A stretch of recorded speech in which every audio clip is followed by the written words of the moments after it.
Hola, bienvenidos a nuestro podcast. A continuación estaremos hablando acerca de los tipos de clasificaciones de víctimas que existen dentro de la criminología. Es importante que conozcamos en sí qué es una víctima dentro de la criminología y dentro de los delitos que son cometidos.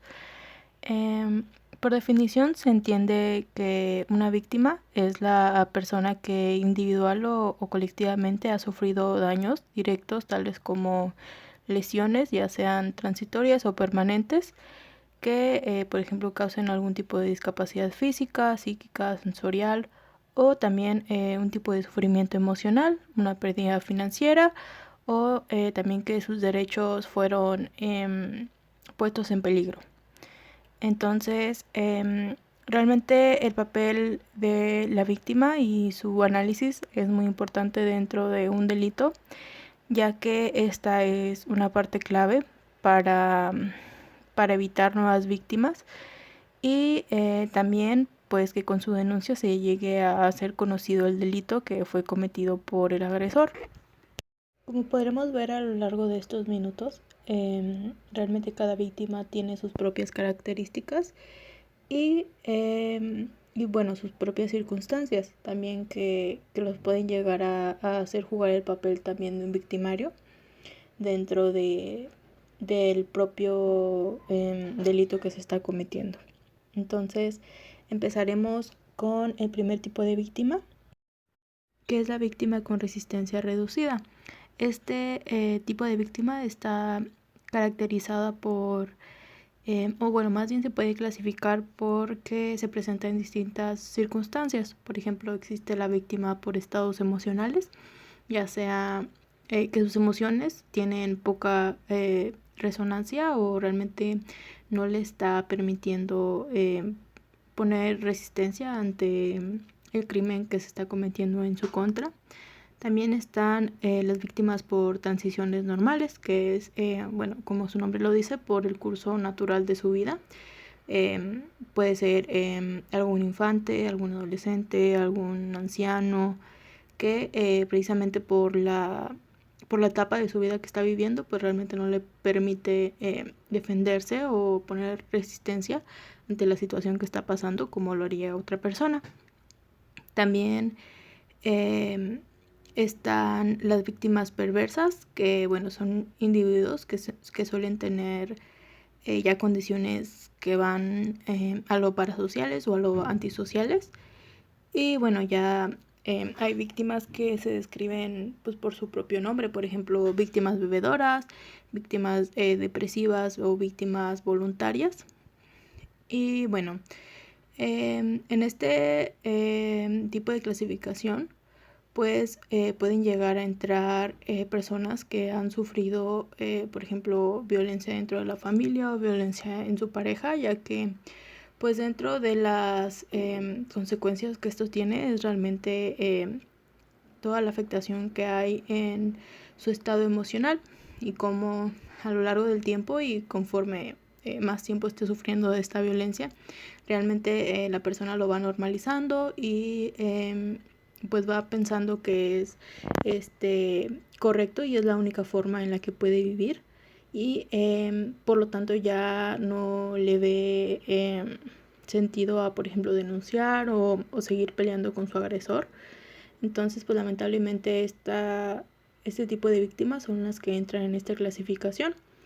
Y bueno, también por la obvia manipulación emocional que de parte del agresor, realmente es que la persona cae en este tipo de clasificación de víctima, que es como se mencionaba en un principio, la víctima con resistencia reducida.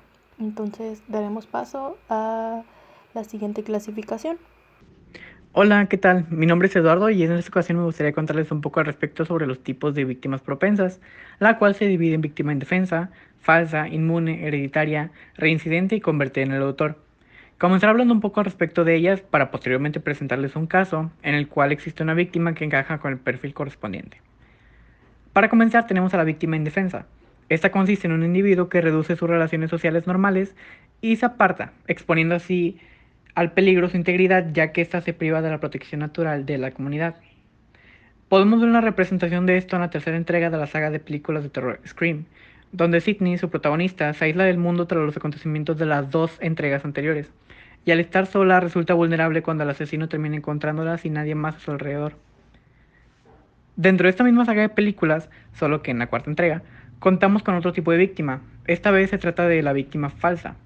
Al ser Jill, prima de Sidney, la persona detrás de la nueva oleada de asesinatos, y una vez que dio por muerta a nuestra protagonista, Jill procedió a autolesionarse para simular ser la única sobreviviente a los ataques. Esto con el fin de ocupar el lugar de Sidney y esta vez ser ella quien reciba la atención, autodenominándose como la nueva protagonista. Regularmente este tipo de individuos actúan como si verdaderamente fueran víctimas sabiendo que no lo son, todo como parte de un interés propio o ajeno. Y ahora pasaremos a la víctima inmune, la cual suele ser algo controversial ya que suele presentar personas que ante el mundo simboliza una especie de tabú, como lo son los sacerdotes, policías, jueces o fiscales. Y precisamente hablando de este último, tomaremos el personaje de Harvey Dent, perteneciente a la película del Caballero de la Noche, el cual nos fue presentado como la esperanza de Ciudad Gótica, quien estaba al lado de la justicia y proporcionaría cambios en pro de la ciudad. Tras una serie de sucesos desencadenados por el Guasón, Harvey terminó desfigurado y tomó el alias del Dos Caras, comenzando una serie de actos criminales los cuales culminaron con su muerte. Para no dañar más la esperanza de la ciudadanía, el cuerpo de policía en conjunto con Batman decidieron no revelar en quién se convirtió Harvey después del accidente, ya que fue más que sus últimos días de vida. Así que estos crearon una mentira con la finalidad de no manchar su nombre. Y ahora hablaremos sobre la víctima inmune. Con esto nos referimos a aquella que con anterioridad fue victimizada y aún pese a esto no cuenta con precauciones para que no suceda nuevamente. Por el caso contrario a lo que se sucedió en la película de Halloween de 2018, en la cual su protagonista pasó los 40 años siguientes a su ataque original preparándose en caso de que algún día Michael Myers volviera para terminar lo que había comenzado 40 años antes. Hola, soy Valeria. Vamos a hablar sobre la víctima por impulsos de eliminación de inhibición, en la cual podemos encontrar a una víctima de menor valor. O también podemos encontrar a una víctima que puede ser capaz de llegar a torturar a sus familias, amigos, pareja, entre otras personas cercanas a su círculo social. También podemos encontrar que por causa de la codicia, la persona puede caer en manos de estafadores y es posible que busque vivir lo que jamás ha vivido. Y pues un ejemplo de este tipo de víctima puede ser Arturo, un personaje de la tan aclamada serie Casa de Papel, la cual habla de la vida de algunos criminales como Tokio, Nairobi, Denver, Helsinki, Dimitri, Moscú, Bogotá, Berlín y el gran profesor. Estos obviamente por mencionar algunos, pues a lo largo de la temporada estamos observando el fallecimiento de de los anteriores atracadores mencionados y la llegada de unos nuevos atracadores. Y pues cada uno tiene su historia del por qué fueron reunidos por el mismísimo profesor y su hermano Berlín, pues con la finalidad de completar un atraco en la Fábrica Nacional de Moneda y Timbre en España, en donde aparece Arturo, el ya mencionado Arturo. Arturo es un hombre casado y con hijos. También es un directivo de la empresa, de la fábrica que pues van a atracar, donde tiene trabajando también a su amante Mónica Gastambide, quien está embarazada también de su hijo. Pues esto fue confesado en el primer capítulo de la primera temporada de la serie, justo cuando inicia el atraco. Mónica creía que Arturo estaría feliz cuando le expusiera su embarazo, pues ella creía que él dejaría a su esposa, que estarían juntos, criarían juntos a su hijo, pero pues obviamente fue todo lo contrario, pues Arturo creía que el bebé sería una carga y traería aún más problemas en su matrimonio, obviamente dejándole en claro que jamás dejaría su matrimonio por irse con ella. Y pues esto obviamente inició una discusión entre ambos mientras iniciaba el atraco. Arturo durante el atraco fue un hombre que siempre estuvo maquinando en contra de los atracadores, creándoles problemas en todo momento y finalmente mostrando sus verdaderas intenciones, las cuales eran con fines de lucro, pues aprovechó su situación para buscar fama y dinero y obviamente le encontró. Cuando terminó el atraco, todos los rehenes fueron soltados, liberados, incluyendo a Arturo. Y justo en este momento, Arturo pierde su matrimonio, su amante Mónica se fue con uno de los atracadores con quien crió a su hijo y buscó fama y dinero a través de victimizarse por estas acciones, por estas situaciones que él pasó. Y pues obviamente encontró tanto la fama como el dinero. Además, cuando los atracadores buscaron hacer un nuevo atraco, esto con el fin de buscar apoyar a uno de sus compañeros que fue capturado por el gobierno y pues fue capturado ilegalmente, ahora sí que fue un secuestro porque lo estaban torturando, ni siquiera habían mencionado que lo habían capturado ni nada, entonces estaba ilegalmente encerrado siendo torturado. Y pues sus amigos, sus compañeros de atraco, decidieron buscar una manera de apoyarlo, de sacarlo de ese lugar, y su solución fue hacer un nuevo atraco en un banco muy importante de hecho. Mientras esto sucedía, obviamente se dio cuenta Arturo, y Arturo fue corriendo hacia el lugar y buscó colarse a este nuevo atraco. Pues obviamente nuevamente buscó la fama, nuevamente buscó el dinero y buscó también la venganza, pero pues la venganza entra en otro tipo de víctima. Entonces Arturo, estando adentro, no solo buscó todo esto, sino que también intentó violar a una rehén mientras ésta dormía. Incluso creo que le dio un medicamento, un analgésico para dormirla y poder hacer este acto. Finalmente esta persona pues le dice, estando pues ya ahora sí que con todos, pues los rehenes estaban juntos, los mantenían juntos, y aprovechó cuando Arturo se le quería acercar, ella le dijo que no lo hiciera, que no se le acercara, porque tenía imágenes de él tocándola, tenía imágenes de él bajándole la cremallera y pues tocándola, como ya menciono. Entonces, obviamente todos se dan cuenta, todos escuchan y pues a Arturo se le cayó un poquito el teatro. Además de esto, demostró el maltrato que le daba tanto a su esposa como a su amante. Siguiendo con la clasificación de las víctimas desde el punto de vista de Mendelssohn, tenemos al tercer grupo, que consta de la víctima agresora, la víctima simuladora y la víctima imaginaria. Dentro de la víctima agresora tenemos que es aquella que comete la infracción y es victimizada por esa causa. La presunta víctima se convierte en victimario, aunque desde luego no puede tener culpabilidad. En sí es aquella que por un lado puede acusar falsamente, pasando a ser simuladora, o inventar la ocurrencia del hecho delictivo y su rol de víctima, pasando a ser imaginaria. En sí estas víctimas no son elegidas, sino que ellas son las que eligen provocar, y a quién agredir o quién las victimizará. Pasando a la víctima simuladora, estas víctimas son las que tienen algún tipo de interés, ya sea propio o ajeno. Un ejemplo de ellas podría ser el de aquella persona que pretende cobrar un seguro, haciéndose pasar por una víctima de una situación catastrófica que en realidad no vivió, pero de la cual busca sacar algún provecho. Pasamos a la víctima imaginaria. Estas son aquellas personas que debido a factores de naturaleza biopsicosocial van a creerse víctimas de un delito del que en realidad no lo son y que no cometieron.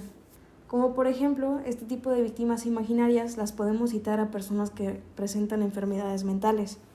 Podrían ser individuos con cuadros de paranoia o histriónicos, etc. En estos casos son las víctimas las que cometen por sí la acción nociva y el inculpado debe ser excluido de toda pena. La crítica en sí que se le ha hecho a esta subclasificación es aquella en la que Mendelssohn incurre en una generalidad determinista y que parece olvidar que en el derecho penal siempre se está ante situaciones singulares. Hablando de la víctima provocadora, esta es la víctima que atribuye su propia conducta a que el delincuente cometa el ilícito penal. La conducta realizada por la víctima crea y favorece la conclusión final del hecho. Ahora, en el caso de la víctima imprudencial, la víctima es consciente de que adopta conductas o posturas que atraen de inmediato la agresión, pero calcula que ésta no producirá o de producirse la evitará con éxito. controlar la situación por dominio o no sea realmente grave. Ahora, en la víctima voluntaria, esta es la persona que se ofrece como sujeto pasivo y la comisión de un delito se caracteriza por el carácter voluntario y libre que manifiesta en su actuación. Y tiene que haber un pacto o acuerdo entre el sujeto pasivo y activo. En el caso de víctima de culpabilidad menor o víctima por ignorancia, esta víctima desencadena el hecho por un impulso no voluntario y tiene cierto grado de culpa en su propia victimización.